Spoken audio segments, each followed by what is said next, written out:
नमस्कार. Hello doctor कार्यक्रमामध्ये सर्वांचं मनापासून स्वागत. हॅलो डॉक्टर हा दूरदर्शन सह्याद्री वाहिनीचा आरोग्यविषयक विशेष कार्यक्रम आहे, ज्यामध्ये तुम्ही तुमच्या आरोग्य समस्यांविषयी किंवा आजारांविषयीचे तुमचे प्रश्न हे आमच्या तज्ञ डॉक्टरांना विचारू शकता, ते सुद्धा घरातून कुठेही न हलता फक्त फोनवरून. आजचा कार्यक्रम हा प्रायोजित कार्यक्रम आहे. विषय आहे सर्व आजारांसाठी आयुर्वेदिक उपचार. आयुष्याचा वेद म्हणजेच आयुर्वेद. सुमारे 5000 वर्षांपूर्वी याचा उगम झाला. पंचमहाभूत सिद्धांत, प्रकृती परीक्षण, दिनचर्या, ऋतुचर्या, वनौषधी, रसौषधी, पंचकर्म हे त्याचे काही विशिष्ट चिकित्सा पद्धती. ह्याच वैशिष्ट्यांमुळे आयुर्वेद हा सर्व आजारांवर उपयुक्त पडतो. याविषयीच आज आपण माहिती घेणार आहोत. या विषयावर आपल्याला मार्गदर्शन करणार आहेत आयुर्वेदाचार्य वैद्य सत्यन गुजर. नमस्कार डॉक्टर, तुमचे या कार्यक्रमामध्ये स्वागत. वैद्य सत्यन गुजर हे एक निष्णात आयुर्वेदिक तज्ज्ञ असून आपल्या सर्वांनाच ते परिचित आहेत. त्यांनी आयुर्वेदाचार्य ही पदवी पुणे विद्यापीठामधून संपादित केली असून गेली 19 वर्ष ते पुणे व मुंबई येथे यशस्वीपणे आयुर्वेदिक प्रॅक्टिस करत आहेत. ओमकार आयुर्वेद या ISO सर्टिफाईड ऑर्गनायझेशनचे ते संस्थापक आहेत. ऑल आयुर्वेदिक ट्रीटमेंट्स अंडर वन रूफ या धर्तीखाली ओमकार आयुर्वेदमध्ये सर्व प्रकारच्या आजारांसाठी आयुर्वेदिक औषधी व पंचकर्म उपचार केले जातात. पोटाचे विकार, सांध्यांचे आजार, पाठीच्या मणक्यांचे विकार, वातविकार, स्त्री पुरुष वंध्यत्व, दमा, मधुमेह, रक्तदाब, किडनी विकार, हृदय विकार, कॅन्सर इत्यादी आजारांसाठी ते विशेषत्वाने उपचार करतात. दर्शको हो, सर्व आजारांसाठी आयुर्वेदिक उपचार असा आजच्या कार्यक्रमाचा विषय आहे आणि कार्यक्रमामध्ये प्रश्न विचारण्यासाठी तुम्ही उत्सुक असालच. प्रश्न विचारण्यासाठी लागतील आमचे दूरध्वनी क्रमांक. आमचे दूरध्वनी क्रमांक असे आहेत: 022 हा मुंबई बाहेरच्या दर्शकांनी STD कोड डायल करायचा आहे. मोबाईल धारकांनी सुद्धा हा कोड डायल करायचा आहे. आमचे 2 क्रमांक आहेत. पहिला क्रमांक 24908050, दुसरा क्रमांक 24988050. या दूरध्वनी क्रमांकांवर संपर्क साधून आपण आमच्या कार्यक्रमामध्ये जरूर सहभागी होऊ शकता. जास्तीत जास्त प्रश्न आम्ही नेहमीच आमच्या कार्यक्रमामध्ये घेण्याचा प्रयत्न करत असतो, म्हणून फोन करताना कृपया आपल्या टीव्ही संचाचा आवाज कमी ठेवावा. प्रश्न हा विषयाला अनुसरून थोडक्यात आणि सलग विचारावा. नमस्कार डॉक्टर, पुन्हा एकदा आजच्या कार्यक्रमामध्ये स्वागत. आजचा जो विषय आहे की सर्व आजारांसाठी आयुर्वेदिक उपचार, ह्याबद्दल मला प्रथम जाणून घ्यायला आवडेल. कसं आहे, आयुर्वेद हा एक उपवेद आहे. म्हणजे ज्या वेळेला ब्रह्मदेवांनी सृष्टीची निर्मिती केली त्याही त्या ह्या वेदांच्या साह्याने केली आणि ह्या वेदाचाच एक भाग, एक उपवेद म्हणजे आयुर्वेद सांगितलेला आहे. म्हणजे वेद जेवढे अनादी आणि अनंत आहेत तितकाच आयुर्वेद हा सुद्धा अनादी आहे. त्याचे मूलभूत सिद्धांत हे कधीच बदलणारे नसतात. बऱ्याच रुग्णांचा प्रश्न असतो, आम्ही वेगवेगळ्या डॉक्टरांकडे जातो, कधी एक डॉक्टर एक सांगतात तर दुसरे डॉक्टर दुसरे सांगतात. एका पॅथीच्या डॉक्टरांचा सल्ला वेगळा असतो तर त्याच आजाराच्या बाबतीत दुसऱ्या पॅथीचे डॉक्टर दुसरं सांगत असतात. तर नक्की आम्ही काय करायचं आणि कोणाला फॉलो करायचं? तर प्रेक्षको, आत्ता जसं मी तुम्हाला सांगितलं, आयुर्वेद हा अनादी असल्यामुळे त्याचा मूलभूत सिद्धांत कधी बदलणारे नसल्यामुळे, सृष्टीचे नियम, निसर्गाचे नियम हे कधीच बदलत नाहीत. ही सृष्टी वेदांच्या साह्याने तयार झालेली असल्यामुळे आयुर्वेदाचे नियम हे कधीही बदलणारे नसल्यामुळे ज्या ज्या वेळेला तुम्हाला शंका असेल त्यावेळेला तुम्ही आयुर्वेदाला फॉलो करा. नक्कीच त्याचा तुम्हाला हितकरच राहील, त्याचा नक्कीच तुम्हाला उपयोग होत राहील. हा आयुर्वेद ज्यांनी ग्रथित केला, आयुर्वेद हा सृष्टीच्या मुळापासून आहे. 5000 वर्षापूर्वी चरक, सुश्रुत हे जे काही महर्षी होते त्यांनी त्याचा ग्रंथीकरण केलं, त्याचे ग्रंथ तयार केले. हे सुद्धा जे महर्षी होते ते एक ऋषी होते ज्यांना परमतत्वाबद्दल जाण होती, माहिती होती. त्यामुळे मनुष्यदेह हा किती दुर्लभ आहे ह्याची त्यांना कल्पना आहे. 84 लक्ष योनी जे असतात त्याच्यामध्ये मनुष्यदेह ही एकच योनी असते, ज्याला स्वतःचं मन असतं, ज्याला स्वतःची बुद्धी असते. आणि त्याच्यामुळे आपला विकास कसा करायचा, म्हणजे शारीरिक, मानसिक, त्याच्याबरोबर आत्म्याची उन्नती कशी साध्य करायची हे फक्त मनुष्यदेहामध्ये शक्य असतं. धर्म, अर्थ, काम आणि मोक्ष हे जे 4 पुरुषार्थ सांगितलेले आहेत, धर्मानुसार वागून अर्थ आणि काम हे दोन्ही साध्य करून जर मोक्षाची प्राप्ती करायची असेल तर मनुष्य देह, तुमचं शरीर हे निरोगी असेल तरच ते साध्य होऊ शकतं. आणि हे निरोगीत्व टिकवण्यासाठीच आयुर्वेद सांगितलं गेलेलं आहे. आयुर्वेदाचं उद्दिष्टच ते आहे. म्हणजे जे काही निरोगी लोक आहेत त्या लोकांचं निरोगीत्व टिकून ठेवायचं आणि जर कोणते आजार झाले तर ते आजार पूर्णतः बरे करण्यासाठी आयुर्वेद आहे. आयुर्वेद म्हणजे फक्त आजार आणि त्याच्यासाठी औषधं असे ग्रंथ नाही आहेत. तर मनुष्याने कसं वागावं, त्याची दिनचर्या कशी असावी, ऋतूनुसार त्याचं वागणं कसं असावं, रात्रीचर्या कशी असावे, जनपदोध्वंस म्हणजे इपिडेमिक्स आले, साथीचे रोग असेल तर त्यावेळेला मनुष्याने काय करावं, ह्या सगळ्याचं वर्णन आयुर्वेदामध्ये येत असतं. म्हणजे शारीरिक आजार होऊ नयेत म्हणून प्रत्येक जे सृष्टीमध्ये द्रव्य उपलब्ध आहे, त्याचे गुणधर्म कसे आहेत, मनुष्यासाठी ते कशा पद्धतीने उपयुक्त होऊ शकतात, हानिकारक होऊ शकतात, त्या सगळ्याचं वर्णन हे ह्याच्यामध्ये येत असतं. त्याचप्रमाणे मनाचे गुण कोणते आहेत, मनाचे दोष कोणते आहेत, सदवृत्त पालन किती महत्त्वाचं आहे, मानसिक आजार होऊ नये म्हणून त्या गोष्टी किती महत्त्वाच्या आहेत, आचार रसायन किती महत्त्वाचं आहे. म्हणजे तुमचे शारीरिक, मानसिक आणि आत्मिक उन्नती होण्याच्या दृष्टीने आयुर्वेद हा वेद आहे. त्याच्यामुळे फक्त आजार आणि त्याच्यासाठी औषधं असं हे साधं शास्त्र नाहीये. त्याच्यामुळे आयुर्वेदात प्रत्येक गोष्टीची माहिती येत असते. म्हणजे अगदी साध्या केस गळणे ह्या साध्या तक्रारींपासून कॅन्सरसारख्या दुर्धर आजारांमध्ये आपल्याला आयुर्वेदामध्ये उपचार हे दिसून येत असतात. त्याचप्रमाणे साध्या अपचनाचा आजार असू देत, गॅसेस होणे, ॲसिडिटी, आम्लपित्त या साध्या तक्रारींपासून अल्सरेटिव्ह कोलायटिस असू देत किंवा आतड्यांचा कॅन्सर असू देत, यासारख्या मोठ्या पचनाच्या तक्रारी असेल तिथं आयुर्वेद आपल्याला उपयोगी पडत असतो. कधीतरी कंबर लचकते, त्याच्यामुळे कंबर दुखते, ह्याच्यापासून स्पॉन्डिलायटिस, स्पॉन्डिलोसिस किंवा नस दबली जाणं, स्लिप डिस्क होणं यासारखे मोठे आजार असू देत, तिथं आपल्याला आयुर्वेद उपयोगी पडत असतो. कधीतरी सतत चालणं झाल्यामुळे सांधे दुखणं आणि संधिवात, आमवात, वात रक्त, अगदी गुडघे बदलण्याची वेळ येणं इथपर्यंत जर आजार वाढत गेले असतील तर तिथं आयुर्वेद आपल्याला उपयोगी पडत असतो. म्हणजे सगळ्या प्रकारचे आजार असू देत, ह्या सगळ्यांसाठी कायमस्वरूपी जर आपल्याला त्यातून बाहेर पडायचं असेल तर आयुर्वेदामध्ये त्याच्यासाठी उपचार सांगितले गेले आहेत. निश्चितच. म्हणजे तुम्ही जसं म्हणालात की जरी ह्या 5,000 वर्षांपूर्वी याचा उगम झालेला आहे, जे मूलभूत सिद्धांत आहेत प्रकृतीचे ते तर शाश्वतच असतात, ते कधीही न बदलणारे असतात. असं जरी असलं तरी आता तुम्ही अनेक आजारांचा उल्लेख केला. त्याचबरोबर आज आपल्याला या युगामध्ये अनेक नवीन आजारांना सामोरं जावं लागतं, जसं डेंग्यू आहे, चिकनगुनिया आहे किंवा अगदी कॅन्सर सारखा आजार. आपण अगदी त्याला म्हणू शकतो नवीनच आजार आपण त्याला म्हणू शकतो. मग ह्या आजारांवर सुद्धा या जुन्या शास्त्रामध्ये उपाय आहे का? अगदी खूप छान आणि महत्त्वाचा प्रश्न आहे आणि बऱ्याच रुग्णांना भेडसावणारा प्रश्न आहे की आयुर्वेद तर इतका जुना आहे, नवीन इतके आजार झाले आहेत, मग आयुर्वेदामध्ये ह्याच्यामध्ये औषधोपचार आहेत का? तर आयुर्वेद एक शास्त्र आहे, त्याचे स्वतःचे सिद्धांत आहेत, मूलभूत सिद्धांत आहेत. म्हणजे दोष धातू मल मूलमी शरीर, ह्याच्या शरीर तयार होते ह्याच्यापासून तयार होत असतं. 3 दोष, 7 धातू आणि सप्तमल, त्याच्यामुळे 3 मल, त्याच्यामुळे कोणतेही आजार असेल तरी ते ह्याच्या बाहेरचे नसणार आहेत. कॅन्सर हे आपण आधुनिक शास्त्रानुसार करणारे त्याचं निदान आहे, पण आयुर्वेदानुसार त्याचं निदान हे वेगळं असू शकतं. आपण ह्या विषयाकडे जाऊया. पण आपल्याला पहिला प्रश्न सुद्धा आलेला आहे. जळगाववरून प्रश्न विचारतायत पी.के. पाटील. नमस्कार. माझं असं आहे की जे शरीर पूर्ण पायापासून तर डोक्यामध्ये यातना होतात शरीराला. मी अलीकडे शास्त्रामध्ये वाचलं 100 वर्ष माणूस चांगला जगतो बा.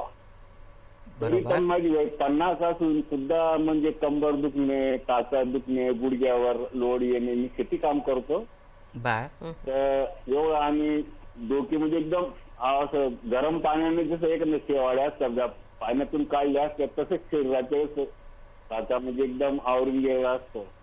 तर त्याच्यावर आयुर्वेदिक काही उपाय आहे का? ठीक आहे. कसं आहे, आत्ता जी तुम्ही सगळी लक्षणं सांगत आहात ते सगळी वातवृद्धी, वात प्रकोपाचे आहेत. तुमचं वय आत्ता 50 आहे. 40 नंतर शरीरामध्ये वाताचंच आधिक्य असतं. म्हणजे पित्त आणि कफही कमी होत जातात आणि वात वाढत जातो आणि स्वाभाविक आहे त्याच्यामुळे झीज व्हायला सुरुवात होते. वात जिथे जिथे फिरेल तिथे दुखणं जाणवतं. त्यामुळे पूर्ण शरीरात यातना होणं ही गोष्ट वात प्रकोपाशी संबंधित असते. त्याच्यामुळे एरंडेल तेल तुम्ही रोज रात्री 1 चमचा गरम पाण्याबरोबर घ्यायला सुरुवात करा किंवा रासना, अश्वगंधा, बला, एरंडमूळ यासारखी जी औषधं आहेत त्याचा काढा रोज घेत चला.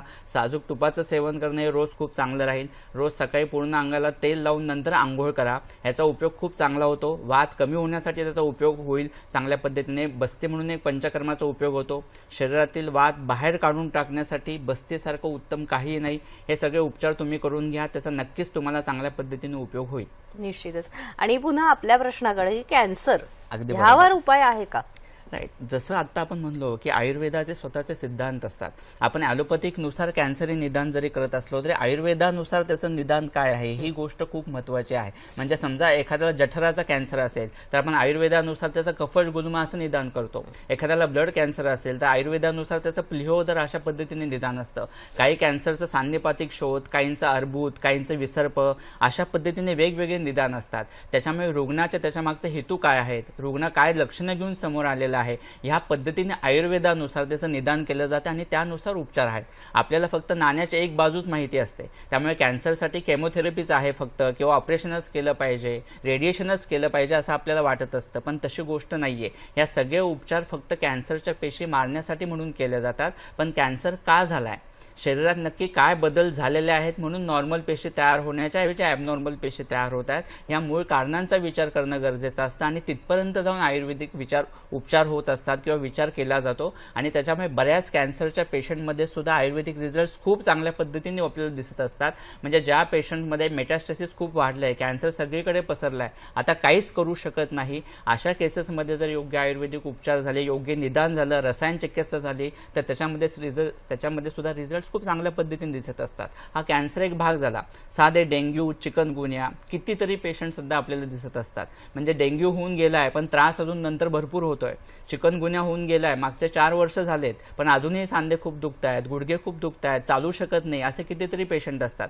कारण त्यावेळेचं तुमचं इन्फेक्शन फक्त कमी झालं म्हणजे आजार तो बरा झाला नाही, त्याचा जो काही त्या धातूंवर परिणाम झालेला आहे तो तसाच असेल तो पेशंटला त्रास देत राहतो. आता आयुर्वेदानुसार ह्याचा विचार सान्निपात ज्वर म्हणून केला जातो. चिकनगुनिया म्हणजे वातप्रधान सान्निपात, डेंग्यू म्हणजे पित्तप्रधान सान्निपात. सो आजार नवीन किती आले, अजून नवीन येऊ घालतील. आत्तानुसार हे नवीन आजार आहेत, अजून किती नवीन सिंड्रोम आले, किती नवीन आजार आले तरी ते आयुर्वेदाच्या दोष धातूंना सोडून नाहीयेत. त्यामुळे त्यात पेशंटला, रुग्णाला काय लक्षणं दिसत आहेत त्यानुसार आयुर्वेदिक निदान करून त्या पद्धतीने उपचार केले जातात आणि ते सगळ्या गोष्टींचा सारासार विचार करून केले गेलेले असल्यामुळे रुग्णांमध्ये रिझल्ट अप्रतिम मिळत असतात. थायरॉइड असू दे, थायरॉइडचं प्रमाण सध्या खूप वाढलं गेलेलं आहे. त्यावेळेला थायरॉइडचं वर्णन नव्हतं पण त्यावेळेला आयुर्वेदानं जो पांडू म्हणून व्याधी वर्णन केलेलं आहे. सो बरेचसे 90% पेशंट थायरॉइडचे हे पांडू ह्या व्याधीमध्ये येत असतात. सो रुग्णाच्या लक्षणानुसार आयुर्वेदामध्ये निदान केलं जातं आणि त्यानुसार उपचार केले जातात. सो कितीही नवीन व्याधी असले तरी ह्यात आयुर्वेदात उपचार आहे का ह्या गोष्टींचा प्रश्नच येत नाही. आयुर्वेदात नक्की रिझल्ट आहेत. रादर फक्त आपण तात्पुरती लक्षणं कमी करण्यासाठी हे करत नाही तर आजार पूर्णतः बरा करण्यासाठी करत असतो. कितीतरी किडनी फेल्युअरचे पेशंट आपल्याला मोठ्या प्रमाणात दिसत असतात. त्यांना डायलिसिसवर डिपेंड राहावं लागतं. डायलिसिस आठवड्यातून एकदा किंवा 2दा केल्याशिवाय पर्याय नसतो. ह्याच्यामध्ये प्रोग्नोसिस काहीच नाही, फक्त आपण किडनीचं काम बाहेरून करून घेतोय. पण ह्या ठिकाणी जर आपण आयुर्वेदिक उपचार केले तर आपण डायलिसिस हळूहळू कमी करत रुग्णांना पूर्णतः त्रास कमी होण्यापर्यंत सुद्धा त्याची मदत होऊ शकते. निश्चित. आपण एक पुढचा प्रश्न घेऊया. महादू दर्डे प्रश्न विचारतायत अहमदनगरवरून. नमस्कार. हॅलो, नमस्कार सर. नमस्कार. बोला. मी माझं वय 65 आहे. मला जे गुडघ्यांचा त्रास आहे आणि मोठमोठ्या दवाखान्यात गेलो, मला संचातीमध्ये याच माथा बदला म्हणून सांगते, त्याच्यावर आपला आयुर्वेद उपचार मिळेल का? बर, ठीक आहे. ठीक आहे. गुडघेदुखीचा तुमचा त्रास आहे, वय 65 आहे. आता आपण गुडघेदुखीचा ज्यावेळेला विचार करतो त्यावेळेला प्रत्येक वेळेलाच फक्त तिथं हाडांची झीज असतेच अशी गोष्ट नाहीये. तिथलं वंगण कमी झालेलं असू शकतं, खुर्च्यांची झीज असू शकते, मांसपेशींना सूज असू शकते, तिथल्या तैलग्रंथी बरसे आहेत त्याची झीज असू शकते. या सगळ्यांचा विचार करून खरं तर उपचार होणं खूप गरजेचं आहे. म्हणजे गुडघेदुखीचा त्रास हा पूर्णतः बरं व्हायला मदत होते. तरी सुद्धा तुम्ही तिळाची तेलाची धार रोज सकाळी धरत चला अर्धा तास गुडघ्यांवर, त्याच्यामुळे तिथलं वात कमी व्हायला खूप मदत होईल. किंवा गॉस्पीस जे मिळतात ते सरळ तेलामध्ये भिजवून ते अर्धा ते 1 तास ठेवायचं किंवा रात्रभर गुडघ्यांवर ठेवायचंय, त्याचा पण उपयोग खूप चांगल्या पद्धतीने व्हायला मदत होत असते. बाबीच्या शेंगाची पावडर आहे ती सुद्धा तुम्ही 1-1, 2-2 चमचा रोज सुरू करा, त्याचा पण उपयोग खूप चांगला होतो. आणि प्रॉपर त्याच्यावर आयुर्वेदिक पंचकर्माचे रिझल्ट, जानुधारा आहे, जानु बस्ती आहे, ह्याचे उपयोग खूप चांगल्या पद्धतीने होतात. ह्या सर्व गोष्टी करून घेतले तर तुमचा त्रास नक्कीच कमी व्हायला मदत होईल. सर, ह्याचबरोबर तुम्ही आता म्हणाला की जे आपले मूलभूत सिद्धांत आहेत ते शाश्वत आहेत. जेव्हा आपण म्हणतो की आयुर्वेदिक उपचार हे सर्व आजारांवर करू शकतो, अनेक शंका मनात असतात रुग्णांच्या किंवा सामान्य जनतेच्या. ह्यापैकी काही रूढ असे समज आहेत. ह्याच्यामध्ये पहिलं म्हणजे अगदी हमखास असं ऐकण्यात येतं की अरे आयुर्वेदिक उपचार घेतोय ना, मग त्याला वेळच लागेल किंवा हळूहळूच तुला गुण येईल ह्या गोष्टीचा, आणि अगदी सहजासहजी असं बोललं सुद्धा जातं. तर ह्याविषयी काय सांगाल? खूप महत्वाचा आणि छान प्रश्न आहे. खरं तर ह्या प्रश्नात एक गोष्ट आहे, रूढ समज म्हणण्यापेक्षा तो रूढ गैरसमज असं म्हणणं आवश्यक आहे. कारण तो रूढ गैरसमजच आहे इतके वर्ष आणि वर्षानुवर्ष असलेला. कसं होतं की आता आधुनिक शास्त्र ॲलोपॅथिक हे इतकं रूढ झालेलं आहे की बऱ्याच वेळेला असं होतं की ट्रीटमेंट घ्यायची म्हणजे ॲलोपॅथिकच अशी गोष्ट होत जाते. त्यामुळे सर्दी खोकला झाला आहे की गोळ्या घ्या 4 दिवसात बरं व्हा असं होत जातं. त्यामुळे बरेच जण ॲलोपॅथिकला फॉलो करणारे असतात किंवा तशी ट्रीटमेंट घेणारे असतात. त्यामुळे बऱ्याच वेळेला असं होतं आयुर्वेदाकडे ज्यावेळेला येणार, आता बरीच गोष्ट वेगळी आहे. म्हणजे आयुर्वेदाचे मिळणारे रिझल्ट, त्याचे नसणारे दुष्परिणाम, ह्याच्यामुळे फॅमिलीज ज्या फॉलो करतायत त्यामुळे त्या फॅमिलीजचे पुढचे म्हणजे इतर नातेवाईक, त्यामुळे लगेच त्रास झाला की आयुर्वेदाकडे येणारे असे बरेच रुग्ण आपल्याला किंवा पेशंट दिसत असतात. पण बऱ्याच वेळेला असं होतं की भरपूर डॉक्टर्स करून झालेले आहेत, बऱ्याच जणांकडे जाऊन झालंय, पण त्रास बरा होत नाहीये. क्रॉनिक आजार आहे, कितीतरी वर्षांपूर्वीचा आहे, वर्षानुवर्ष ट्रीटमेंट घेतोय, पण त्यावेळेला 8-10 वर्षापूर्वी त्रास सुरू झाला, त्यावेळेला उपचार केले, बरं वाटलं, पण नंतर हळूहळू त्रास वाढतच गेला आणि आता कोणती औषध घेऊन उपयोग होत नाही. तर काय करायचं? म्हणजे आयुर्वेदाकडे येणारे 90 पेशंट्स हे ऑलरेडी क्रॉनिक झालेले असतात, म्हणजे जुनाट आजार झालेले अशा पद्धतीचे असतात की आज मला सर्दी झाली मी उद्या आयुर्वेदिक ट्रीटमेंट घेतली असं होत नाही, किंवा मला ताप आल्याने मी लगेच आयुर्वेदाकडे वळलोय असं होत नाही. बऱ्याच वेळेला 95% पेशंटमध्ये असं होतं की बरीच ट्रीटमेंट करून झाली पण त्रास बरा होत नाही, चला मग आपण आयुर्वेदिक ट्रीटमेंट करून बघूया, त्यांनी फरक पडला तर उत्तम, किंवा त्रास आता बराच होत नाहीये, दुर्धर होत चाललेला आहे. सो येणारे बरेच पेशंट हे दुर्धर असतात, क्रॉनिक असतात, बराच त्रास वाढलेले असतात, कॉम्प्लिकेशन्स त्या आजाराचे बरेच दिसत असतात. तरी सुद्धा आपण ज्यावेळेला व्यवस्थित इतिहास घेऊन सगळ्या गोष्टींचा सारासार विचार करून आयुर्वेदिक दशविध परीक्षण करून ज्यावेळेला उपचार करत असतो, ट्रीटमेंट देत असतो, त्यावेळेला असे जुनाट असणारे रुग्ण सुद्धा 4 महिन्यांमध्ये, 6 महिन्यांमध्ये, वर्षभरात बरे होतात. म्हणजे ज्यांचा 10-20 वर्षापूर्वी जुने असणारे त्रास आहेत असे बरे झालेले असे रुग्ण 4 ते 6 महिन्यात बरे होऊ शकतात. एखाद्याला लगेच ताप आलाय 2 दिवस झाले आणि आपण त्याला आयुर्वेदिक चिकित्सा दिली तर त्याला बरं व्हायला 6 महिने लागतच नाहीत, तो एका गोळीमध्येच बरा होत असतो. सो आजार नवीन आहे आणि तुम्ही आयुर्वेदिक रिझल्ट मिळाले तर त्याचे रिझल्ट तितकेच फास्ट मिळतात. आयुर्वेदामध्ये अत्ययिक चिकित्सा, आशुकारी चिकित्सा ही सांगितलेलीच आहे. म्हणजे हृदयविकाराचा झटका आल्या लगेच काय औषधं द्यायची, एखाद्याला पॅरिलाइज झालेला आहे, आत्ता पक्षाघाताचा झटका आलाय तर काय द्यायचं, दम्याचा अटॅक खूप जास्त प्रमाणात आहे तर काय करायचं, रुग्णाच्या वेदना थांबत नाहीयेत, मुतखड्याच्या वेदना भरपूर प्रमाणात होत आहेत, रुग्ण लोळतोय तर तिथं काय चिकित्सा करायची, ह्या सगळ्याचा विचार आयुर्वेदामध्ये केला गेलेला आहे. त्याच्यामुळे आयुर्वेदाने वेळ लागतो किंवा बरं व्हायला वेळ लागतो हा एक गैरसमज आहे. म्हणजे आजाराचं जे स्वरूप आहे त्या स्वरूपानुसार चिकित्सेचा आणि उपचार आणि बरा होण्याकडे जो कल आहे याविषयी अजून आपण जाणून घेऊया. मात्र कार्यक्रमामध्ये आता वेळ झालेली एका छोट्याशा विश्रांतीच्या. सर्व आजारांसाठी आयुर्वेदिक उपचार म्हणताना तसं तुम्ही एक विशिष्ट मुद्द्याचा उल्लेख केला की तुम्ही म्हणाल की मुळापासून बरं करण्यामध्ये आयुर्वेदाचा भर आहे. हा काही थोडंसं उदाहरणासहित आम्हाला समजावून सांगू शकता का? कसं आहे, कोणत्याही आयुर्वेद ज्यावेळेला कोणत्याही आजारांचा विचार करत असतो त्यावेळेला त्याच्या मागचे हेतू काय आहेत, रुग्णाची प्रकृती नक्की काय आहे, कोणत्या कारणांमुळे तो आजार झालेला आहे, त्यावेळेला काय चेंजेस शरीरामध्ये होत असतात. म्हणजे याला आयुर्वेदाने संप्राप्ती असं म्हणलेलं आहे की शरीरात नक्की काय बदल होतात, कोणते दोष वाढतात, वात पित्त कफ कोणतं वाढतोय, कोणत्या धातूंची दृष्टी होते, या सगळ्यांचा विचार करून मग कशा पद्धतीने आजार होतो, कशा पद्धतीने होतं ही गोष्ट आपल्याला कळाल्यानंतर तो आजार बरा करणे ही गोष्ट खूप सोपी असते. म्हणजे दोऱ्याला गाठ कशी पडलीये हे आपल्याला कळालं तर दोऱ्याची गाठ सोडणं सोपं जातं, दोरा कसाही ओढला तर तुटतो. तशीच गोष्ट मनुष्य शरीराची सुद्धा आहे. आजार नक्की काय झालाय त्यावेळेला फक्त तात्पुरती लक्षणांचा विचार करून लाक्षणिक चिकित्सा आयुर्वेदामध्ये कधीच दिली जात नाही आणि हे आयुर्वेदाचं सगळ्यात महत्त्वाचं वैशिष्ट्य आहे. नक्की आजार कसा झाला या मूळ कारणांचा विचार करून तो संप्राप्तिभंग कसा होईल, म्हणजे शरीरात जी सायकल त्या आजाराची तयार होत असते ती नक्की कशा पद्धतीने तयार झाली आहे ती ब्रेक करण्यासाठी, ती सायकल म्हणजे तो संप्राप्तिभंग करण्यासाठी आयुर्वेदामध्ये उपचार केले जातात. आणि ज्या वेळेला ह्या पद्धतीने उपचार केले जातात तरच तो आजार कायमस्वरूपी बरा होत जातो. नाहीतर बऱ्याच केसेसमध्ये असं होतं की तात्पुरतं बरं वाटतंय, पुन्हा 6 महिन्यांनी त्रास झालाय, नंतर पुन्हा वर्षांनी झालाय, मग नंतर एक वेळ अशी परिस्थिती की तो आजार कायमस्वरूपी राहिलाय. कितीतरी आजार असे असतात की ज्याच्यामध्ये रिलॅप्सेस कॉमन असतात, कमी झाल्यासारखं वाटतं पण तो पुन्हा आजार वाढतो. आणि असं बऱ्याच वेळेला रुग्णांच्या बाबतीत होत जातं किंवा बऱ्याच केसेसमध्ये असं होतं आणि नंतर काय करायचं अशा पेशंटपर्यंत प्रश्न उभा राहतो. त्यामुळे अशा कितीतरी केसेस आपल्याला दिसून येतात. त्यातली काही उदाहरणं मी तुम्हाला सांगतो.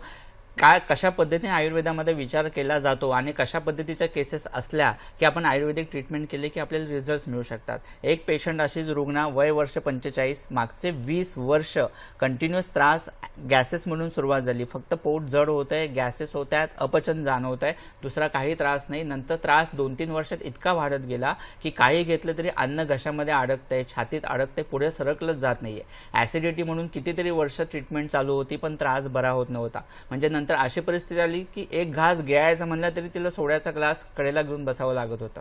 तो घास गिळण्यासाठी सोड्याचा एक घोट घ्यायचा तर तो घास खाली जात होता, अशी परिस्थिती होती. सो अशी लक्षणं वाढत जाऊन त्या रुग्णाला छातीत दुखणं, छातीवर दाब, बेचैनी, अस्वस्थपणा, मान पाठ कंबर दुखणं, सांधे दुखायला लागले होते. म्हणजे 45व्या वर्षांपर्यंत मागच्या 20 वर्षात आजार अशा पद्धतीने वाढत गेला होता. त्याच्यामुळे 4 पावलं टाकणे सुद्धा अशक्य होत होतं. 2-2, 3-3 दिवस मलप्रवृत्ती नाही, म्हणजे पोट साफ होत नाही, असा प्रकार होता. ज्यावेळेला पूर्ण इतिहास रुग्णाचा घेतला गेला त्यावेळेला उदावर्त म्हणजे प्रतिलोम वात अशा प्रकारचा तिचा आजार होता. आणि त्या पद्धतीने ज्यावेळेला उपचार केले, म्हणजे रुग्ण आली त्यावेळेला चालता येऊ शकत नाही, भूक अजिबात नाही, पोट जड होते म्हणून आली. आणि ह्या पद्धतीने उदावर्त म्हणून ज्यावेळेला चिकित्सा सुरू केली, तिचे बस्ती झाले आणि पुढे 5-6 महिने आयुर्वेदिक उपचार झाले. तर 20 वर्ष असणारा त्रास होता की नाही, इतका रुग्णाची सर्व लक्षणं कमी झाली. म्हणजे एक घास घेऊ शकत नाही अशी परिस्थिती असलेले रुग्ण आता व्यवस्थित जीवू शकते. अशा पद्धतीचे रिझल्ट आपल्याला ह्याच्यामध्ये मिळू शकतात. एक प्रश्न आहे, पण तो प्रश्न घेऊया. विवेक प्रश्न विचारतायत अकोल्यावरून. नमस्कार. हॅलो, नमस्कार. हॅलो, बोला. नमस्कार, आपला प्रश्न विचारा. माझा आहे ना घाटीमध्ये त्रास होत आहे, थोडा लाल लाल होती जीभ, 2 वर्षापासून प्रॉब्लेम आणि खोकला येतो त्याच्यामुळे. ओके, जीभ लाल होते. तुमचा प्रश्न पुन्हा एकदा विचारा. पडजीभ आहे ना, लाल होते आणि ते अशी लांब होते. ठीक आहे, ओके ओके. ठीक आहे. घसा खवखवणं वगैरे काही त्रास नाही तर? नाही, कट झालाय वाटतं. ओके, ठीक आहे, काही हरकत नाही. बेसिकली कसं आहे, बऱ्याच वेळेला हा त्रास खूप जणांना जाणवतो. खोकला येण्याचं पूर्वरूप म्हणून ही गोष्ट होऊ शकते, किंवा कफ अडकून राहण्याची टेंडन्सी बऱ्याच जणांना असते आणि त्याच्यामुळे इरिटेशन होणं घशामध्ये, त्याच्यामुळे सतत खोकला आल्यासारखी भावना होणं, किंवा सतत आपण वायू आणि प्राणवायूची दृष्टी वात वर सरकणं असा प्रकार होतो, किंवा बऱ्याच जणांना रिफ्लक्सचा त्रास असतो, गॅस्ट्रिक ज्युसेस सतत घशाशी येतात आणि त्याच्यामुळे पडजीभ लाल होणं आणि त्याच्यामुळे खोकला येणं अशी लक्षणं होत असतात. 1 कप गरम पाण्यामध्ये 1 चमचा साजूक तूप आणि 1 चिमूट शेंदे लोण असं टाकून तुम्ही घेत चला, त्याच्यामुळे हा त्रास कमी व्हायला मदत होईल. त्याचबरोबर हळद आणि ज्येष्ठमध ह्याच्या फांड म्हणजे गरम पाण्यात ते एकत्र करायचं, थोडा वेळ ठेवायचं आणि गरम गरम असतानाच त्याच्या गुळण्या करायच्या. ह्याचा उपयोग पण खूप चांगल्या पद्धतीने होईल, त्याने तुमचा त्रास कमी व्हायला नक्कीच मदत होईल. सर, आणि अजून काही उदाहरण सांगू शकता? म्हणजे एक 20 वर्षांपूर्वीपासून जो बरोबर. त्रास होतोय Right. तो त्यांचा बरा झाला, अजून काही सांगू अशा शकता? असंख्य केसेस आहेत. गुडघे दुखी असणारे, पाठ दुखी असणारे, ते इतके पेशंट असतात. एक लेडी साधारण 52 ते 54 वय असणारे, 8 वर्ष झाले डायबिटीस आहे. त्रास प्रचंड, चालू शकत नाही, 2 पावलं सुद्धा, गुडघ्यांना मोठ्या प्रमाणात सूज.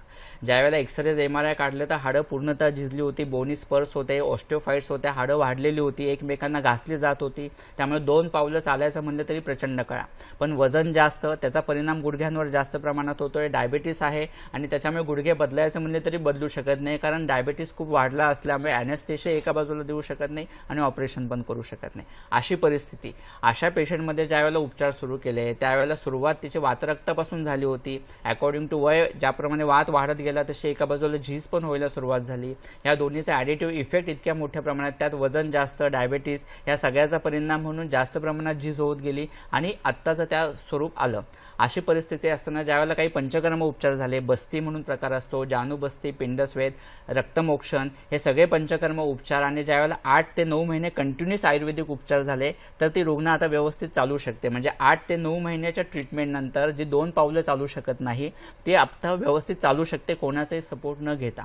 बऱ्याच पाठीच्या मणक्याच्या केसेस अशा कितीतरी असतात की ज्यांनामध्ये डिकॉम्प्रेशन सर्जरी, नस दबली जाते, मणक्यांमधली गादी कमी झाली आहे, म्हणजे मधल्यामध्ये गॅप कमी झाली आहे, त्याच्यामुळे गादी खाली सरकते, त्याच्यामुळे नस दबली जाते, त्याच्यामुळे सायाटिकाचा त्रास होतोय, मुंग्या भरपूर येत आहेत, बधीरपणा जास्त होतोय, चप्पल काही वेळेला पायातून निसटते, इतकी रेडिओकिलोपॅथी जास्त असते, म्हणजे इतका बधीरपणा जास्त प्रमाणात असतो नस दबली गेलेली असल्यामुळे. आणि अशा वेळेला ऑपरेशनचा सल्ला दिला जातो. ज्यांच्या बाबतीत शक्य आहे, शरीर प्रकृती तशी आहे, अशा पेशंटमध्ये ऑपरेशनचे रिझल्ट मिळतात. काही काहींना ऑपरेशन करण्याची परिस्थिती नसते, अशी पण गोष्ट होते. पण बऱ्याच वेळेला जर आपण त्यावेळेला आयुर्वेदिक उपचार वेगवेगळे केले, पंचकर्म उपचार आणि आयुर्वेदिक उपचारांच्या शमन चिकित्सेचा उपयोग खूप चांगल्या पद्धतीने होत असतो आणि आपल्याला ऑपरेशनपर्यंत वेळ न येता पंचकर्म उपचार म्हणजे ह्याच्यामध्ये मन्याबस्ती आहेत, कटिबस्ती आहेत, पिंडस्वेद आहे, ह्याचे रिझल्ट आपल्याला खूप चांगले मिळतात आणि त्या पेशंटचा त्रास कमी व्हायला मदत होते. एक अशीच रुग्ण आली होती, वय साधारण 28 वर्ष असेल फक्त, पण लग्न होऊन 6 वर्ष झाले होते, 22व्या वर्षी लग्न झालं. प्रचंड पित्ताचा त्रास पहिल्यापासून, म्हणजे वयाच्या 10व्या-12व्या वर्षापासून प्रचंड पित्त होत आहे, खूप मोठ्या प्रमाणात. औष्ण्य शरीरात खूप जास्त, तळहात तळपायांच्या आग, डोळ्यांच्या आग खूप जास्त प्रमाणात होते. 6 वर्ष झाले तरी कन्सिव्ह होत नाहीये, वंध्यत्व आहे, मूल राहत नाही. त्याच्यामुळे काय करायचं? सगळ्या टेस्ट झाल्या, त्या मुलीच्या झाल्या, तिच्या मिस्टरांच्या झाल्या, पण दोघांच्याही टेस्ट नॉर्मल, कुठे काहीच येत नाही. आणि काय करायचं असा मोठा प्रश्न. IUI 2 वेळा होऊन झालं, एकदा IVF होऊन झालं, पण तरी सुद्धा ते सक्सेस नाही. त्याच्यामुळे काय करायचं असा प्रश्न झाला. अशी रुग्ण ज्यावेळेला आयुर्वेदिक चिकित्सेसाठी आली त्यावेळेला तिची पूर्ण इतिहास घेतल्यानंतर स्वाभाविक आहे पित्ताचा होणारा परिणाम, आर्तवावर होणारा परिणाम, स्त्रीबीजच व्यवस्थित तयार होत नाहीये, गर्भाशय होरपळून निघाले त्या उष्णतेने जास्त, गर्भाशयांच्या भित्तीचं बल कमी झालंय, एम्बेडिंग तिथं होऊच शकत नाही. म्हणजे युनाइट जरी झालं स्त्रीबीज आणि पुरुष बीज तरी तो गर्भ चिकटला तर पाहिजे. अशी परिस्थिती असल्यामुळे अशा ज्यावेळेला त्या मुलीला विरेचन दिलं, शरीरातलं पित्त कमी होलं, रक्तातली उष्णता कमी होण्यासाठी औषधोपचार दिले गेले, उत्तरबस्ती गर्भाशयाचं बल वाढवण्यासाठी दिले गेलं, त्यावेळेला साधारण 1 ते 1.25 वर्षानंतर तिला नॉर्मल प्रेग्नन्सी राहिली. सो आपण फक्त गर्भाशयाचाच विचार करून उपयोग नाहीये, तो शरीराचाच एक भाग आहे. आपण फक्त रिप्रोडक्टिव्ह सिस्टीमचाच विचार करतो आणि त्यानुसार उपचार करतो, पण इतर गोष्टींचा परिणाम सुद्धा असा वंध्यत्व म्हणून होऊ शकतो. ही गोष्ट फक्त आयुर्वेदानुसार आपण ट्रीटमेंट केली, विचार केला तरच होऊ शकते. साहेब, एक पुढचा प्रश्न आला, आपल्याला खूप प्रश्न येत आहेत. शिवाजी प्रश्न विचारतायत बुलढाण्यावरून. नमस्कार. हॅलो, नमस्कार, आपला प्रश्न विचारा. Hello hello hello. नमस्कार मॅम. नमस्कार नमस्कार. आवाज जरा अस्पष्ट आहे, पुन्हा एकदा विचारा प्रश्न. हॅलो. नातेवाईकाचं वय 52 आहे हा हा. आणि त्यांचं क्रिएटिंग आहे सध्या 2.76. बरं. हा हा. त्यासाठी काही आपल्या आयुर्वेदामध्ये इलाज? ओके. डायबिटीस, मधुमेह आहे का? डायबिटीस आणि ब्लड प्रेशर दोन्ही आहे? कसं? नाही. दोन्ही नाहीये. दोन्ही नाही. बरं, ठीक आहे. ओके. मगाशीच तुम्ही उल्लेख सुद्धा बरोबर केलेला. आहे. कसं आहे, असंच क्रिएटिनिन वाढणारे बरेच पेशंट्स आपल्याला दिसून असतात.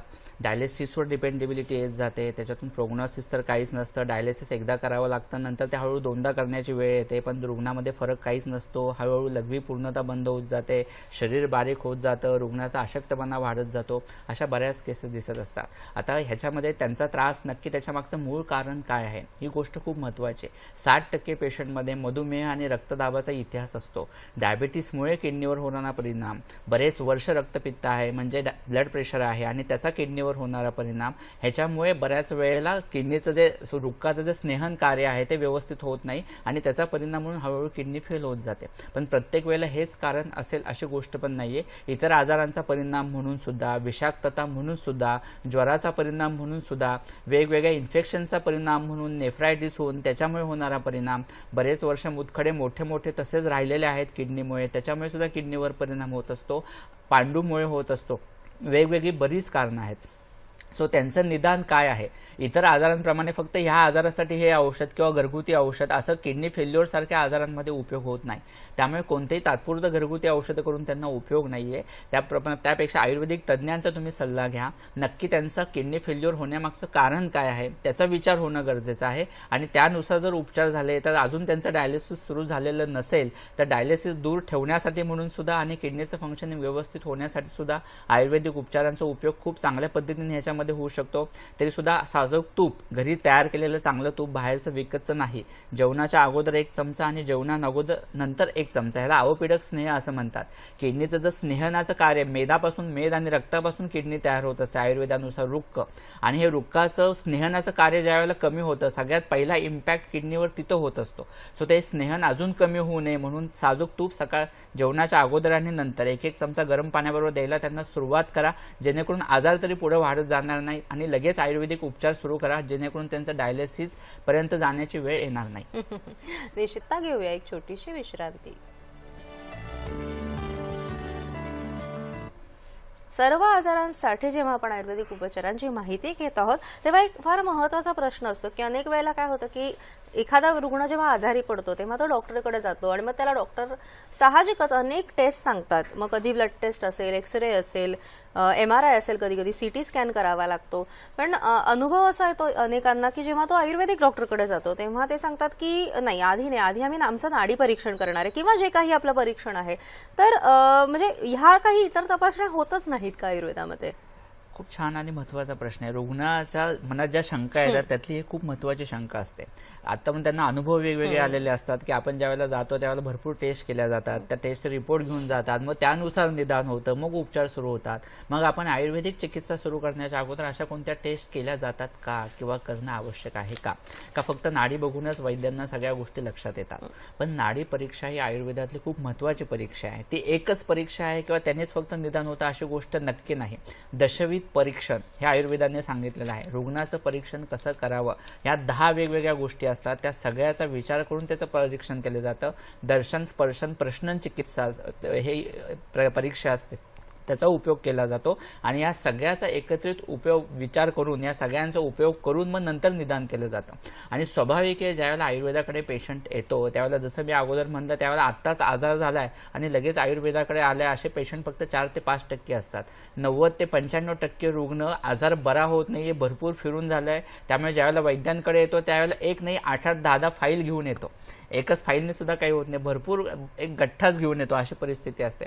सो ऑलमोस्ट बऱ्याच टेस्ट झालेल्या असतात आणि त्यावेळेला जरी रुग्णांना आवश्यकता असेल, करण्याची गरज असेल, आत्ताची परिस्थिती काय असेल, तर आयुर्वेदिक वैद्य सुद्धा वेगवेगळ्या टेस्ट सांगतात.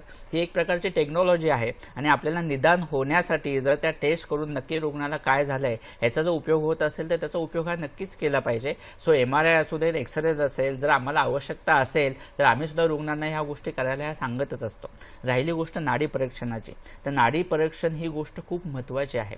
रुग्णामध्ये नक्की काय बदल होत आहेत, शरीरात कसे बदल होत आहे, दोष कोणत्या पद्धतीने वाढतोय किंवा दोष कोणत्या गुणांनी वाढलेला आहे, दोषांमध्ये कसा बदल होतोय, धातूंमध्ये कशा पद्धतीने बदल होतोय, धातूंमध्ये कोणत्या पद्धतीने दृष्टी दिसतीये का, औष्ण्य शरीरातलं वाढतंय का, हे सगळे जे बदल होत असतात ते नाडीद्वारे जाणवत असतात. नाडी म्हणजे फक्त आपण पल्स बघतो अशी गोष्ट नाही. बऱ्याच रुग्णांचा तो समज असतो की आमची पल्स वाढली की कमी झाली, तुम्हाला नाडी बघितल्यानंतर कसं वाटलं, तर तशी गोष्ट नाहीये. यात शरीरात होणाऱ्या सगळ्या भावना, सगळ्या गोष्टी, सगळे बदल हे वैद्याच्या लक्षात येत असतात आणि इतर जे काही परीक्षण इतर दशविध भावांनी केलेलं आहे त्याला शिक्कामोर्तब करण्यासाठी म्हणून हे नाडी परीक्षण खूप महत्त्वाचं असतं. वैद्य रुग्ण काय सांगतोय, रुग्ण संवेद्याची लक्षणं आहेत, वैद्यांनी प्रश्न करून ज्या काही गोष्टी केलेल्या आहेत, दशविध परीक्षण करून जे काही निदान केलेलं आहे त्याला नाडी परीक्षणानंतर त्यांनी शिक्कामोर्तब होतं आणि नक्की हा आजार आहे हे निदान व्हायला मदत होत असते. आणि एक गोष्ट यातली खूप महत्त्वाची आणि जी प्रेक्षकांनी सुद्धा लक्षात ठेवणं गरजेचं आहे, फक्त आपल्याला पेपरवर सगळे रिपोर्ट्स नॉर्मल ठेवायचे की स्वस्थ राहायचे. प्रसन्न आत्मेंद्रिय मना ही स्वस्थाची व्याख्या केलेली आहे. आपले सगळे रिपोर्ट्स नॉर्मल येत आहेत म्हणजे तो स्वस्थ अशी गोष्ट होत नाही. बऱ्याच जणांचे vitamin D deficiency, vitamin B12 deficiency इतक्या मोठ्या प्रमाणात आहे, काहींचं हिमोग्लोबिन नेहमीच कमी राहत असतं पण त्यांना त्रास काहीच होत नसतो. आता प्रत्येक वेळेला समजा एखादी विहीर कोरडी पडली असेल, तुम्ही त्याच्यात बाहेरून किती टँकर ओतणार आहे, किती ओतले तरी तुम्हाला ते कमीच होणार आहे. तसेच तुम्ही फक्त व्हिटॅमिनचे नुसते औषधं घेऊन काय होणार, शरीरामध्ये जर ते तयार झालं नाही, शरीरामध्ये जर त्याचं ॲब्सॉर्प्शन झालं नाही तर उपयोग काय? ते ज्या विहिरीच्या आतले नैसर्गिक झरे आहेत ते कसे व्यवस्थित सुरू होतील हे बघणं गरजेचं आहे. त्याच्यावर जी बुरशी चढलेली आहे तो लेअर काढून टाकला पाहिजे. तीच गोष्ट शरीरामध्ये सुद्धा आहे. शरीरामध्ये ॲब्सॉर्प्शन कसं व्यवस्थित होईल, यकृताचं काम कसं व्यवस्थित होईल, शरीरातले महत्त्वाचे अवयव कसे काम करतील, सगळे अग्नी कसे व्यवस्थित काम करतील, शरीर कसं प्रसन्न राहील, मन कसं प्रसन्न राहील, ही गोष्ट महत्त्वाची आहे. ह्या गोष्टी व्यवस्थित झाल्या तर तुमचे सगळे पॅरामीटर्स व्यवस्थित राहणार आहेत. त्याला कोणत्या टेस्ट रिपोर्ट्स नॉर्मल ठेवायचे की लक्षणं कमी करायची. कितीतरी रुग्ण आम्ही असे बघतो सगळे रिपोर्ट्स नॉर्मल देत आहेत पण रुग्णाला प्रचंड त्रास होतोय, भरपूर त्रास होतोय. शेवटी डॉक्टर असे म्हणतात की तुम्हाला सायकॅट्रिकची आवश्यकता आहे, तुमचे रिपोर्ट सगळे नॉर्मल आहे, त्रास तुम्हाला काहीच नाही. पण रुग्ण तर भरपूर त्रासातून जात असतो. बऱ्याच वेळेला असं होतं की रुग्णाला त्रास काहीच होत नसतो पण रिपोर्ट्स खूप वेगवेगळे दाखवत असतात. अशा दोन्ही गोष्टी आहेत. सो रिपोर्ट्स महत्त्वाचे आहेत पण तोच एक निकष आहे अशी गोष्ट नाहीये.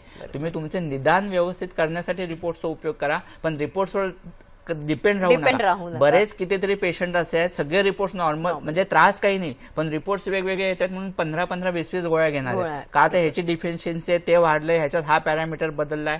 असं करून उपयोग नाहीये. तुमचा आधी दशविध शरीराचा विचार केला पाहिजे आणि त्याला पॅरामीटर म्हणून एक त्याला त्याचा सपोर्ट म्हणून तुमचं निदान व्यवस्थित होण्यासाठी तुम्ही जे काही चिकित्सा करताय ती व्यवस्थित झाली आहे की नाही ह्या बघण्यासाठी त्याचा उपयोग करून घेणं म्हणजे आवश्यक आहे. डायग्नोसिस साठी नाही तर आपलं उपचार बरोबर योग्य दिशेने जात आहे अगदी की नाही बरोबर. ह्याच्यासाठी आपण ह्या टूल्सचा उपयोग नक्की करून केला घेणं तर फार आवश्यक उपयोगी पडू शकतो. सर, आपला एक पुढचा प्रश्न आहे. दीपक प्रश्न विचारतायत अकोल्यावरून. नमस्कार. हॅलो. हा, नमस्कार, बोला. हा, नमस्कार मॅडम. नमस्कार सर. नमस्कार. काही नाही, माझा प्रश्न असा होता की आयुर्वेदामध्ये असा काही हे आहे का शरीरामध्ये चरबीच्या गाठी आहेत, बरं. तर ते बिना ऑपरेशन न करता काही ते येऊ शकते का त्याच्यावर इलाज? बर. चांगला प्रश्न आहे, आपण उत्तर देऊयात. चांगला प्रश्न आहे. कसा आहे, बऱ्याच जणांना लायपोमा ह्याला म्हणतात, चरबीच्या गाठी असणं हा त्रास खूप जणांना बऱ्याच वेळेला जाणवत असतो. पण कसं आहे, त्याच्यासाठी वाढू नयेत म्हणून औषधोपचार आहेत, त्या गाठी कमी होण्यासाठी म्हणून औषधोपचार आहेत, पण त्या गाठी पूर्णतः नेहमीसाठी गेल्यात असं कधीच होत नाही. हा हेरिडेटरी फॅक्टर असतो. बऱ्याच वेळेला वडिलांकडून होणारी गोष्ट असते, म्हणजे तुमच्या काकांना आजोबांना या मेदाच्या गाठी असणारच. सो थ्रू जीन्स होणारा प्रकार असल्यामुळे हा पूर्णतः बरा झालाय असं कधीच होत नाही. त्या तुम्ही बऱ्या कमी करू शकता. गाठी ह्या 30-40 पूर्ण अंगावर कितीही येऊ शकतात, त्यामुळे त्या वाढू नयेत म्हणून तुम्हाला उपचार नक्कीच करता येतील. त्याचं प्रमाण कमी होण्यासाठी सुद्धा करता येतील. जिथं 10 आहेत 20 आहेत त्या आपण 5, 6, 7 वर आणू शकतो, पण त्या पूर्ण बऱ्या झाल्यात असं कधीच होत नाही, कारण तो जेनेटिक शरीर तयार होताना, बीज तयार होतानाच तसं झालंय, त्यामुळे ते पूर्णतः गेले अशी गोष्ट होत नाही. पण आयुर्वेदिक उपचारांचा नक्कीच त्याच्यामध्ये चांगला उपयोग होऊ शकतो, तुम्ही ते करू शकता. सर, आणि आता शस्त्रक्रियेचा विषयच निघालाय म्हणून मी विचारते की अनेक वेळेला असं होतं की त्या रुग्णाला शस्त्रक्रिया सांगितली जाते आणि मग त्याच्या मनात असा विचार येतो की बाबा आपण आयुर्वेदिक उपचार घेतले पाहिजेत का. पण अनेक वेळा साशंकता असते, अरे आम्हाला आता सर्जरी सांगितली आहे, मग मी औषधोपचार म्हणजे कुठचाही असेल पण औषधोपचार घेऊन काय फायदा होणार आहे. हा एक प्रश्न झाला. आणि सर्जरीचाच दुसरा भाग झाला की आयुर्वेदामध्ये सुद्धा सर्जरी सांगितलेली आहे का. कसं आहे, आयुर्वेदाला अष्टांग आयुर्वेद असं म्हणलेलं आहे. म्हणजे त्याचे 8 भाग प्रमुखाने सांगितले. काय, बाल, ग्रह, ऊर्ध्वांग, शल्य, दंष्ट्रा, जरा, वृषाण. यातली शल्य चिकित्सा म्हणजे सर्जरी. इतक्या वर्षांपूर्वी, हजारो वर्षांपूर्वी शल्य चिकित्सा हा आयुर्वेदातला 8 अंगांपैकी एक प्रमुख अंग होतं. म्हणजे 5, 8, 10 हजार वर्षापूर्वी अशाच शल्यकर्म, शल्य चिकित्सा केले जायचे. फक्त आता गोष्ट अशी झाली की टेक्नॉलॉजीनी जो काही आता आपण भूलशास्त्रावर, अॅनेस्थेशियावर इतकं प्रभुत्व मिळवलेलं आहे, त्याच्यामुळे सहजासहजी सर्जरी होऊ शकतात. हा टेक्नॉलॉजीचा उपयोग आहे, तो आपण नक्कीच करून घ्यायला पाहिजे. आयुर्वेदाला शस्त्रक्रिया मान्य नाही किंवा आयुर्वेदामध्ये फक्त औषधोपचारच आहेत, शस्त्रकर्म कधीच करू नये अशी गोष्ट अजिबात नाहीये. जिथं व्याधी असाध्य आहे किंवा जिथं शस्त्रकर्म करणं गरजेचं आहे, आयुर्वेद सांगताना इथं शल्य अधिकार हा असं आयुर्वेदात बऱ्याच व्याधींमध्ये येतं की ज्या ठिकाणी सर्जरीच आवश्यक आहे तिथं करणं गरजेचं आहे. तिथं आपण पेशंटला सर्जरी करण्याचा, शल्यचिकित्सा करण्याचा हा सल्ला देतोच. माझे एक गुरु होते, खूप म्हणजे जुने वैद्य असणारे असे, त्यांचं एक वाक्य खूप या बाबतीत छान होतं. ते म्हणायचे, डोकं आपण आपलं वापरायचं, हात त्यांचे वापरायचे. सो जिथं तुम्हाला शस्त्रकर्माची गरज आहे, तिथं आवश्यक आहे, तिथं तुम्ही नक्कीच सर्जरीचा उपयोग करून घ्या. ती टेक्नॉलॉजी आहे, वाढलेली आहे. सो तिथं आवश्यकता असेल तिथं आपण शस्त्रक्रिया करणं गरजेचंच आहे. पण सहज साध्य आहे, सुलभ आहे. अॅनेस्थेशिया दिल्यानंतर काहीच कळत नाही. आधी कोणती मोठी शस्त्रक्रिया असेल तर ती सहजासहजी होऊ शकते. पण सहज साध्य आहे म्हणून सगळीकडे शस्त्रक्रिया करायच्या का, तर तशी गोष्ट बिलकुल नाही. आणि आता हीच गोष्ट जास्त प्रमाणात होतीये. थोडेसे अपेंडिक्सला सूज आले, अपेंडिक्स काढून टाका, हे वाढलंय काढून टाका.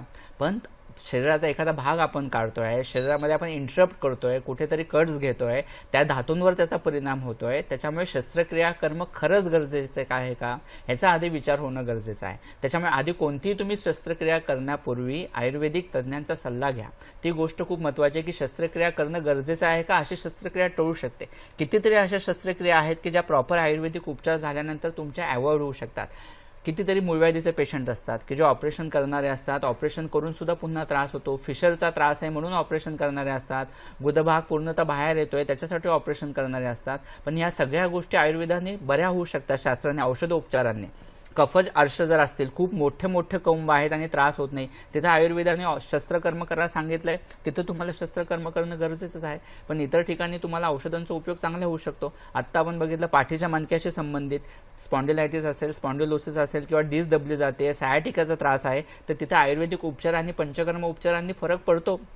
प्रत्येक वेळेला आपल्याला तिथं सर्जरी करणंच गरजेचं आहे असं नाहीये.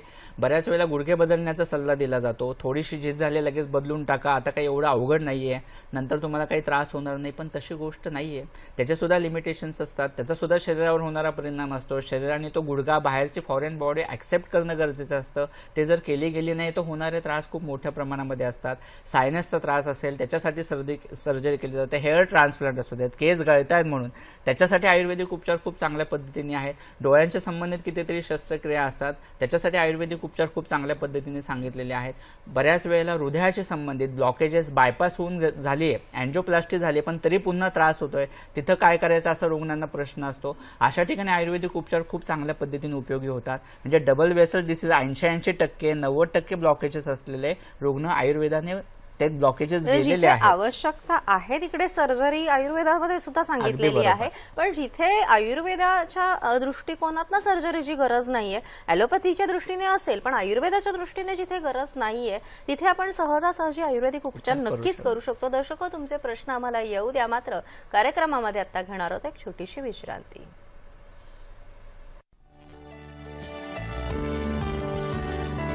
कार्यक्रमामध्ये पुढे जाण्यापूर्वी आपण पुढचे हॅलो डॉक्टरचे कार्यक्रम कोणते आहेत ते थोडक्यात पाहूया. सह्याद्री वाहिनी हॅलो डॉक्टर प्रायोजित कार्यक्रम थेट प्रसारण शुक्रवार दिनांक 8 नोव्हेंबर रात्री 8:30 वाजता. विषय आहे महिलांचे आरोग्य. सहभागी होत आहे संचालक राज्य आरोग्य विभाग डॉक्टर साधना तायडे. शनिवार दिनांक 9 नोव्हेंबर 2019 रात्री 8:30 वाजता थेट प्रसारण होणार आहे. विषय आहे बाळंतिणीचे आजार आणि आयुर्वेद. सहभाग वैद्य समीर चमदग्नी. रविवार दिनांक 10 नोव्हेंबर 2019 रात्री 8:30 वाजता थेट प्रसारण होणार आहे. विषय आहे आयव्हीएफला पर्याय शास्त्रशुद्ध आयुर्वेद चिकित्सा. सहभाग डॉक्टर विनेश नगरे. या तिन्ही कार्यक्रमांमध्ये ईमेलद्वारे प्रश्न विचारून सुद्धा आपण कार्यक्रमात सहभागी होऊ शकता. त्यासाठी आमचं संकेतस्थळ आहे hello.drdk.mumbai@gmail.com. कार्यक्रम सुरू होण्यापूर्वी जर तुमचे ईमेल्स आम्हाला पोहोचले तरच आम्ही त्यांचा समावेश कार्यक्रमादरम्यान करू शकतो. अन्यथा तुमच्या प्रश्नांना उत्तर देण्याचा आम्ही नेहमीच प्रयत्न करत असतो. सर्व आजारांसाठी आयुर्वेदिक उपचार आहेत, हा विश्वास आता निर्माण झालेला आहे. तरीही काही महत्त्वाचे आजार सांगू शकता का? ह्या सगळ्यात महत्त्वाचा सध्या ज्याचं प्रमाण खूप वाढते डायबेटीस. बऱ्याच वेळेला आता डायबेटीस झाला आहे, आपल्या नेहमीसाठी औषधं घ्यावी लागणार असा एक रुग्णाचा समज होतो किंवा गैरसमज म्हणा. पण हा प्रकार असा आहे की फक्त ब्लड शुगर वाढते किती कमी होते किती ह्याच्याकडेच आपलं लक्ष होत जातं. पण हा एंड प्रॉडक्ट आहे. आयुर्वेदातल्या 10 निकषांपैकी तो एक फक्त निकष आहे. इतर ज्या 9 गोष्टी आहेत त्या गोष्टींकडे आपलं दुर्लक्षच होत असतं. रक्तातली साखर वाढणे ही गोष्ट प्रमुख नाही आहे मधुमेहामध्ये आयुर्वेदानुसार. तर क्लेथ खूप वाढणे ही गोष्ट खूप महत्त्वाची आहे. ह्या मूळ गोष्टीचाच विचार होत नाही. मधुमेहामध्ये नक्की काय बदल होत आहेत ते बघितलं जात नाही आणि फक्त आपण ब्लड शुगर कमी करण्याच्याच मागे धावत राहतो आणि एका बाजूला मूळ कारण बरं न झाल्यामुळे डायबेटीस वाढतच जातो. त्याचे कॉम्प्लिकेशन दिसतच जातात. किडनीवर, डोळ्यांवर परिणाम होतो, नसांवर परिणाम होतो. अशा गोष्टी होतच राहतात. त्यामुळे डायबेटीसचे जे असंख्य रुग्ण दिसत आहेत ज्याच्यामध्ये इन्शुलिन डिपेंडन्सी येत राहते, इन्शुलिन वाढतच जातं, अशा ठिकाणी आयुर्वेदाचा उपयोग खूप छान पद्धतीने होतो. कितीतरी रुग्ण असे आहेत जर प्रॉपर आयुर्वेदिक उपचार झाले की तुमचं इन्शुलिन बंद होऊ शकतं, शुगर पूर्णतः कंट्रोलमध्ये येऊ शकते आणि ही सत्य परिस्थिती आहे. म्हणजे मधुमेह बरा होऊ शकतो हेच बऱ्याच जणांना खरं वाटत नाही किंवा त्याच्यासाठी औषध आहे असं माहीत नसतं. पण त्याच्यासाठी आयुर्वेदिक उपचार खूप छान उपयोगी पडतात. रक्तदाब, ब्लड प्रेशर, दुसरा असणारा कॉमनली दिसणारा आजार एकदा गोळी सुरू झाली की कायमस्वरूपी घ्यावी लागते असं होतं. कारण नक्की मूळ कारण काय ह्याचाच विचार केला जात नाही. आयुर्वेदाने रक्तपित्त म्हणून ह्याचा विचार केला आहे. पित्त खूप वाढून रक्तात मिसळतं, त्यामुळे रक्ताचा व्हॉल्यूम वाढतो, त्याच्यामुळे प्रेशर वाढतं. तर जोपर्यंत आपण रक्तपित्त म्हणून चिकित्सा करत नाही मग ती गोळी स्वाभाविक ब्लड प्रेशरची कायमस्वरूपीच घ्यावी लागणार. पॅरालिसिस खूप दिसणारा कॉमनली आजार असतो. ह्याच्यामध्ये सर रुग्ण पूर्णतः लवकर रिकवर करायचा असेल, कारण पॅरालिसिस झाल्यानंतरचं पहिलं 1 वर्ष खूप महत्त्वाचं असतं. त्याच्यानंतर उपचार होऊ शकत नाहीत अशी गोष्ट नाही आहे. पण पॅरालिसिस झाल्या जर लगेच आशुकारी चिकित्सा झाली, योग्य आयुर्वेदिक उपचार झाले, पंचकर्म उपचार झाले तर ह्या स्नायूंवर होणारा परिणाम, त्या अवयवावर झालेला जो काही परिणाम आहे, नसांवर झालेला परिणाम आहे, तो पूर्णतः नॉर्मल व्हायला त्यांनी मदत होऊ शकत असते. कितीतरी असणारे त्वचा विकार आहेत, सोरायसिस सारखे आहेत, व्हिटिलिगो पांढरं डाग, कोड ज्यांना त्रास आहे, लायकन प्लॅनेट सारखा आजार आहे, शीतपित्ताचा त्रास खूप जणांना असतो, काहींना शरीरावर चट्टे पडत असतात, डाग उठत असतात, सतत खाज असते, काहींना नायटा आणि इसब वर्षानुवर्ष असणारे असतात, गजकर्ण म्हणजे जांगांमध्ये खाज येणं, काळसर डाग उठणं, हे तर कितीतरी पेशंट दिसतात. त्याचं कारण फक्त आपण तात्पुरते क्रीम्स यूज करतो खाज कमी होण्यासाठी किंवा चट्टे जाण्यासाठी, पण त्वचेवर जे दिसते ते फक्त 5% आहे. आतून झालेले जे काही बदल आहेत ते नॉर्मल होणं इथं गरजेचं आहे. त्याचा जो आयुर्वेदाने कुष्ठ म्हणून विचार केलेला आहे. त्यामुळे सगळ्या त्वचा विकारांसाठी मूळ कारणाच्या दृष्टीने आयुर्वेदानुसार ज्यावेळेला आपण उपचार करायला जातो तर सोरायसिस पूर्णतः बरा होतो. नाहीतर सोरायसिसमध्ये रिलॅप्सेस इतके जास्त दिसतात, वर्षानुवर्ष कितीतरी वर्ष आजार आहे, रुग्ण कंटाळून गेलेला असतो, काही काही तर रुग्ण आत्महत्येकडे प्रवृत्त होतात, इतका त्रास हा वाढू शकतो, इतकं याचं प्रमाण जास्त आहे. पण तिथे आयुर्वेदाचा उपयोग खूप चांगल्या पद्धतीने होत असतो. असे कितीतरी आजार आहेत, केस गळणं, टक्कल मोठ्या प्रमाणात पडणं, केस लवकर पांढरे होणं, हरण्याचा त्रास असू द्या, ज्यांना बऱ्याच पुन्हा पुन्हा हरण्या होत असण्याची शक्यता असते, मूळव्याध, फिशर, बगंदर ह्यासारखे आजार आहेत. ह्या सगळ्या गोष्टींसाठी कोणती सिस्टीम म्हणजे आयुर्वेदाने जे वेगवेगळे स्रोतच सांगितलेले आहेत, हृदयापासून त्याच्याशी संबंधित असणारे आजार, फुफ्फुसाशी संबंधित असणारे दम्यासारखे आजार किंवा इंटरस्टिशियल लंग डिसीज म्हणून एक आजार असतो, तो एक खूप त्रासदायक असतो. त्याच्यामध्ये जर आपण आयुर्वेदा पद्धतीने उपचार केले तर त्याच्यामध्ये रिझल्ट खूप चांगल्या पद्धतीने दिसतात. पचनाशी संबंधित त्रास असणारे रुग्ण वर्षानुवर्ष असणारे कितीतरी दिसत असतात. शौचालय चिकट होते, खडा होतोय, व्यवस्थित होत नाही, आव पडते, गॅसेसचा त्रास आहे, अल्सरेटिव्ह कोलायटिस आहे, रक्त पडतंय, असे वेगवेगळे अनेक सिस्टीमशी संबंधित जे आजार आहेत तिथं आपल्याला आयुर्वेदानुसार मूळ कारणांचा विचार करून चिकित्सा होणं गरजेचं आहे. दर्शको, कार्यक्रमात आता वेळ झालेली आजच्या आरोग्य सल्ल्याची. आजचा आरोग्य सल्ला काय आहे तो आपण पाहूया. सर्व आजारांसाठी आयुर्वेदिक उपचार. आरोग्य सल्ला: कोणतीही शस्त्रक्रिया वा ऑपरेशन करण्यापूर्वी आयुर्वेदिक तज्ञांचा सल्ला जरूर घ्यावा. सर्व प्रकारचे आजार कायमस्वरूपी बरे करण्यासाठी आयुर्वेदिक उपचार हेच सर्वश्रेष्ठ ठरतात. पथ्य पाळणे हे आयुर्वेदिक औषधांसाठी नसून आजारासाठी असल्याने ते पाळणे रुग्णासाठी हितकर ठरते. आपला आहार विहार आणि आचार विचार आयुर्वेदाप्रमाणे ठेवल्यास आपण नक्कीच 100 वर्ष निरोगी आयुष्य जगू शकतो. याच कार्यक्रमाचं पुनःप्रसारण बघण्याची तुम्हाला उत्सुकता असेलच. या कार्यक्रमाचं पुनःप्रक्षेपण होणार आहे बुधवार दिनांक 13 नोव्हेंबर 2019 सकाळी 9 वाजता. आजचा कार्यक्रम तुम्हाला कसा वाटला हे जाणून घेण्याची सुद्धा आम्हाला उत्सुकता आहे. याशिवाय ज्या डॉक्टर्सना आमच्या कार्यक्रमात प्रायोजित कार्यक्रम करायचा असेल त्यांनी आम्हाला जरूर संपर्क साधावा. आमचा पत्ता असा आहे: निर्माता हॅलो डॉक्टर, दूरदर्शन केंद्र, पांडुरंग बुतकर मार्ग, वरळी, मुंबई 400030. ईमेल आहे hellodoctor@gmail.com. www.facebook.com/ddsahyadri.in वर तुम्ही तुमच्या कॉमेंट्स पाठवू शकता. youtube.com/user/ddsahyadri वर हाच कार्यक्रम तुम्ही पुन्हा बघू शकता. सर्व आजारांसाठी आयुर्वेदिक उपचारांची आपण जेव्हा माहिती घेतो तेव्हा अनेक वेळेला तुम्ही उल्लेख केला तो पंचकर्माचा. तर मला असा प्रश्न विचारायचा आहे की सर्व आजारांसाठी आपण पंचकर्म करू शकतो का? पंचकर्म चिकित्सा हे आयुर्वेदाचं वैशिष्ट्य आहे. शोधन चिकित्सा, कर्मचिकित्सा असं त्याला म्हणलं जातं. म्हणजे कोणत्याही आजारासाठी ज्यावेळेला आपण आयुर्वेदिक उपचार म्हणजे फक्त पोटातून घेण्याची औषधं नाहीत, तर जिथं शोधन चिकित्सा म्हणजे दोष खूप शरीरात वाढलेत, नको असणारे टॉक्सिन्स खूप वाढलेत, वात पित्त कफ खूप वाढले, ते बाहेर काढून टाकणं जवळच्या मार्गाने, ह्याला पंचकर्म किंवा शोधन चिकित्सा म्हणलं जातं. त्याचे रिझल्ट्स अगदी ड्रॅमॅटिक आपल्याला मिळत असतात. जेव्हा दोष खूप वाढलेत त्यावेळेला औषधांनी तिथल्या तिथे शमन करण्यापेक्षा तात्पुरतं जर ते तुम्ही जवळच्या मार्गाने बाहेर काढून टाकले तर स्वाभाविक आपल्याला रिझल्ट्स लवकर मिळतात, आजार तो लवकर बरा होण्यासाठी मदत होत असते. याच्यामध्ये बस्ती आहे, नस्य आहे, रक्तमोक्षण आहे, वमन, विरेचन हे 5 प्रमुख कर्म असतात. आणि जे उपकर्म आहेत ती भरपूर आहेत. ते रुग्णानुसार आपण ठरवत असतो कोणती करायचे. बऱ्याच आजारांमध्ये नाही 99% आजारांमध्ये आपल्याला पंचकर्माचा उपयोग हा होतच असतो. फक्त रुग्ण प्रकृतीनुसार त्याच्या मागचे हेतू काय आहेत, नक्की रुग्णाची लक्षणं काय आहेत, त्यात त्याला कोणती कर्म उपयोगी होतात आणि सगळ्यात महत्त्वाचं पंचकर्मासाठी कोणती औषधं वापरायची ही गोष्ट सुद्धा खूप महत्त्वाची आहे. बऱ्याच वेळेला रुग्ण असं होतं की आम्ही ऑलरेडी सगळी पंचकर्म करून आलोय किंवा पंचकर्म केल्यानंतर आम्हाला त्रास झाला, आम्हाला पंचकर्म नको, फक्त पोटातलीच औषधं घ्यायचेत. पण तशी गोष्ट नाहीये. त्यावेळेला अवस्था चुकलेली असते, द्रव्य चुकलेली असू शकतात, ह्याचा परिणाम असतो म्हणून तुम्हाला ते त्रास होतात. पण पंचकर्मामुळे उलट त्रास वाढलाय अशी गोष्ट कधीच होत नाही. उलट प्रॉपर पंचकर्म झाल्यानंतर त्याचे रिझल्ट्स हे अतिशय चांगल्या पद्धतीने दिसत असतात. सो सर्व आजारांसाठी पंचकर्माचा उपयोग नक्कीच चांगला होतो. निश्चितच. आणि सर्व आजारांसाठी आयुर्वेदिक उपचार सांगताना आम्हाला संदेश काय देऊ शकता थोडक्यात? आपण ज्या वेळेला कोणत्याही आजारासाठी फक्त तात्पुरते उपचार करण्यापेक्षा किंवा त्याच्याकडे दुर्लक्ष करण्यापेक्षा, बऱ्याच वेळेला दुर्लक्ष करण्याची टेंडन्सी पण रुग्णाची जास्त असते. त्रास खूप होत नाहीये ना, नंतर बघू. त्वचा विकार असेल, डाग वर दिसत नाही ना, नंतर बघू. दुखतंय तर तात्पुरती गोळी घ्या, उद्या सकाळी कामावर जायचंय, आता बरं वाटणं गरजेचं आहे. हे जे तात्पुरते उपचार सगळ्या आजारांच्या बाबतीत केले जातात ते जास्त चुकीचे ठरतात. त्यापेक्षा आपल्याला लक्षण दिसायला लागल्यानंतर आजार खूप जुना झालाय, कशानेच बरा होत नाही, मग आयुर्वेदिक उपचार सुरू करण्यापेक्षा जर लगेचच आपण आजार नवीन असतानाच आयुर्वेदाकडे वळलो तर तो त्रास लवकर आणि लगेच बरा व्हायला मदत होईल. म्हणजे जी आयुर्वेदाची जीवनशैली सांगितलेली आहे, दिनचर्या आहे, ऋतुचर्या, या सर्वांचा आपण जर समावेश केला, वेळोवेळी पंचकर्म जे सांगितलेले आहे निरोगी माणसाला सुद्धा, ह्याचा जर आपण समावेश केला तर आपल्याला आजार पुढे वाढण्याकडे निश्चितच कल कमी होतं. आणि जर आजार झालाच तर आयुर्वेदिक उपचार जे सांगितले ते योग्य प्रकारे पथ्य पाळून जर केले तर निश्चितच सर्व आजारांवर आयुर्वेदिक उपचार यशस्वी ठरतात, हा विश्वास आज निर्माण झालेला आहे. सर, आज कार्यक्रमामध्ये सहभागी झाला त्यासाठी दूरदर्शन हॅलो डॉक्टर तर्फे तुमचे मनपूर्वक आभार.